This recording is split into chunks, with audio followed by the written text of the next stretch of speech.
ورحمۃ اللہ وبرکاتہ۔ دوستوں، آج کے اس ویڈیو میں ہم آپ کو بتائیں گے کہ ڈاکٹر ذاکر نائک سے سود کے بارے میں دوستوں ایک سوال کیا گیا کہ ایک غیر مسلم نے ایسا سوال کیا دوستوں سود کے بارے میں، تو بہت سارے لوگ کہہ رہے تھے کہ ڈاکٹر ذاکر نائک سود کے بارے میں کچھ نہیں کہتے، سود کو یا حرام نہیں سمجھتے بلکہ حلال سمجھتے ہیں۔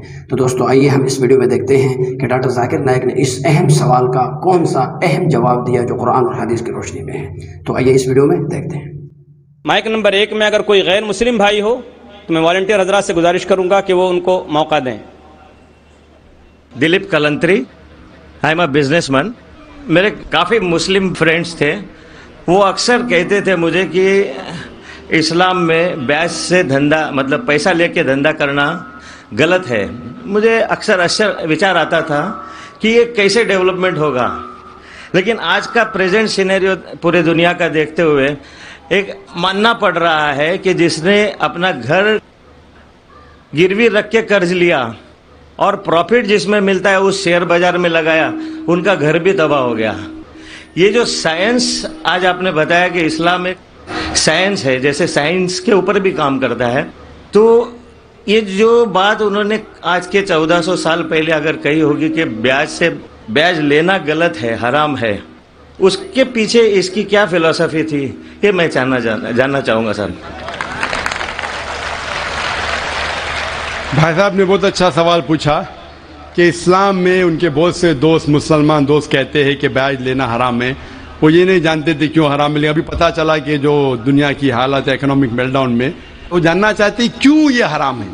اور قرآن مجید میں کم سے کم 8 جگہ لکھا ہے بیاج کے بارے میں۔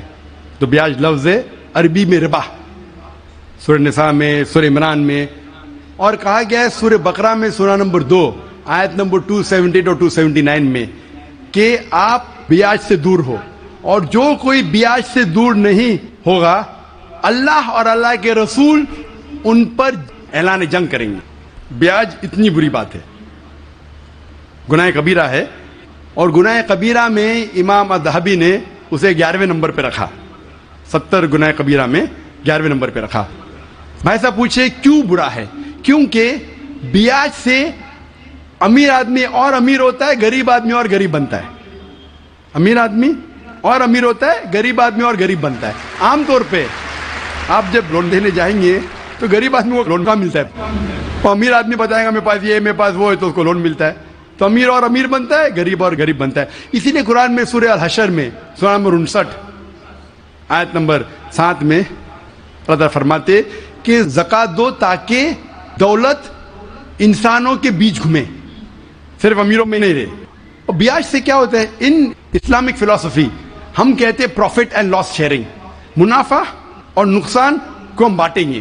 منافع اور نقصان بانٹنے سے پوری اکنامی ترقی کرتی ہے، اور بیاج سے آپ بینک میں بیاج لیتے ہیں، منافع یا نقصان 8%، 10%، 12% آپ کو دینا ہی دینا، نقصان یا منافع۔ لیکن تو آپ دیکھتے شیئرنگ آف دا رسپانسبلٹی، اگر نقصان ہوا تو ہم نقصان شیئر کریں گے، پروفٹ ہوا پروفٹ۔ اس ویڈیو میں دیکھا جا رہا ہے ڈاکٹر ذاکر نائک صاحب کتنی وضاحت سے جواب دے رہے ہیں دوستوں، اور وہ بھی قرآن اور حدیث کی نص قطعی آیت سے دوستوں اس کو حل کیا جا رہا ہے۔ تو اس ہندو کا ایسا سوال اور ڈاکٹر ذاکر نائک اور ایسا جواب جو نایاب جواب ہے دوستوں شیئر کریں گے۔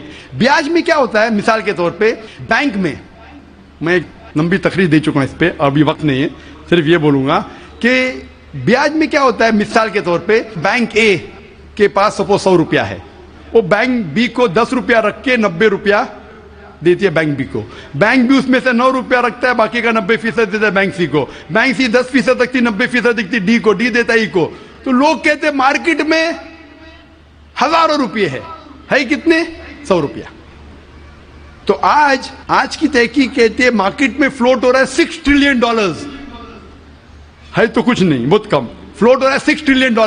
ایک جن بیٹھتا ہے سب لوگ بیٹھنے شروع ہوتے۔ لیمین بردرز، کون سوچ سکتا تھا کہ لیمین بردر نمبر 1 بیٹھ جائے گا، اس کے بعد سٹی گروپ، ایک بیٹا سب بیٹھتے گئے پوری دنیا میں ایک کے بعد ایک۔